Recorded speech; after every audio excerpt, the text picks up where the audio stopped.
I counted in your first comments, we were up to 4 or 5 different school districts. Let's add all the districts that you know administrators on, and we know you have coffee and ketchup in the corners and all of those things. So you've seen mighty a few special education programs.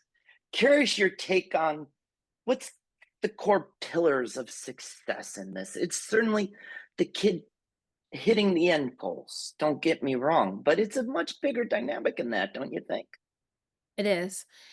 When I'm thinking about this question, I think there's 3 main parts of this that I feel Morristown does well, but that we can always work on. I'm not Sure. gonna say that we're perfect, but I'll say that And always work on as parent, it's everybody. This is a shared walk. I we're mean, all that's learning. We're all that's a learning. game you and I are all in together on. I know that for sure.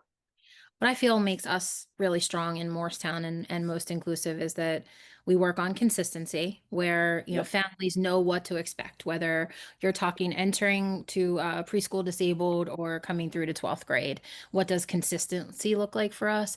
And then I think it's important, another pillar I would say would be communication. Clear, Yeah. timely, respectful. And when we communicate, I would rather us over communicate so we reduce some of the anxiety that's going on for parents and what they're doing and how they're transitioning. It's always Sure. important for me to get out in front of the process so that there's no surprises.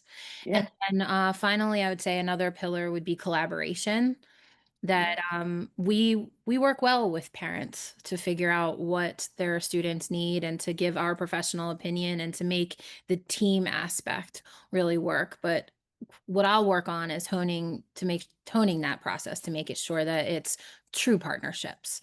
And again, you and I have spoken a lot about making sure those are genuine partnerships and that the decisions about children should never feel one-sided, that Right. it has to be a team effort.